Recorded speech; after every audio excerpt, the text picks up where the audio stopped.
যুব সমাজকে নেশার দিকে ঠেলে দিলেও দেশও দুর্বল হবে। মাদকের বিরুদ্ধে কড়া বার্তা মন্ত্রী অগ্নিমিত্রা পালের।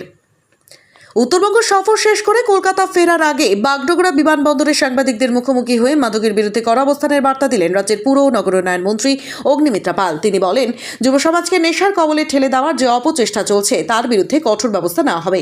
মন্ত্রী বলেন, যুব সমাজকে যদি নেশার মাধ্যমে ভেঙে দেওয়া যায় তাহলে দেশও দুর্বল হয়ে পড়বে। তাই মাদকের বিরুদ্ধে কোনো রকম আপোষ করা হবে না। প্রশাসন এই বিষয়ে অত্যন্ত কড়া অবস্থান নেবে এবং প্রয়োজনীয় সব পদক্ষেপ গ্রহণ করবে। তিনি আরও বলেন, মাদকের বিরুদ্ধে শুধু প্রশাসনিক অভিযান চালালেই হবে না, সমাজের প্রতিটি স্তরের মানুষকে সচেতন হতে হবে। পরিবার, শিক্ষা প্রতিষ্ঠান এবং সামাজিক সংগঠনগুলিকেও এই লড়াইয়ে গুরুত্বপূর্ণ ভূমিকা পালন করতে হবে। যুব সমাজকে সুস্থ ও ইতিবাচক পথে এগিয়ে নিয়ে যাওয়াই সরকারের অন্যতম অগ্রাধিকার বলেও জানান তিনি। তো আর আজকে বিজনেস শুরু করেনি যে এই মাদক নিয়ে যে কাজ করছে। আজকে আমি কিছুক্ষণ আগেই দেখলাম মাননীয় প্রধানমন্ত্রী টুইট করেছেন যে নেশা নিয়ে, নেশামুক্ত করা দেশকে, সেইটার আজকে একটা ড্রাইভ নেওয়া হয়েছে আজকে বা গতকাল।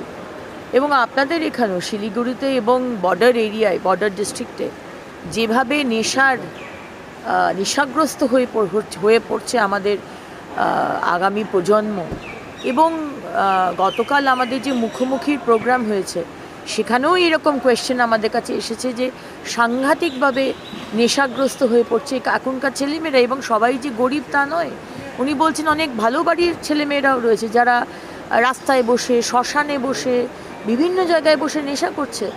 তো এই বিষয়টা আমাদের দেখতে হবে। এটা তো আজকে বলে হয়নি, আমরা তো এসেছি 2.5 মাস। আজকে 15 বছর ধরে ভারতবর্ষ, আজকে আমাদেরকে যদি বাবা মাকে যদি কমজোর করতে হয় সেটা হচ্ছে তার সন্তানের থ্রু দিয়ে। সেইভাবে দেশকে যদি কমজোর করতে হয় তাহলে আমার আগামী প্রজন্মকে শেষ করে দিতে হবে। এবং সেটাই বিভিন্ন দেশ রয়েছে যারা ভারতবর্ষের এই উন্নতি, মাননীয় প্রধানমন্ত্রীর এই গ্লোবাল লিডারটাকে নিতে পারছেন না। এবং সেখানে তারা মনে করছেন যে আগামী প্রজন্মকে যদি নেশার ইনজেকশন দিয়ে দিই, পুরো নেক্সট জেনারেশন শেষ হয়ে যাবে এবং ভারতবর্ষ শেষ হয়ে যাবে। এটা খুব বড় একটা চিন্তার ব্যাপার। হ্যাঁ, সময়ের এই Indian prime minister Narendra Modi madam side हो जाए ना आप लोग, प्लीज साइड हो जाइए।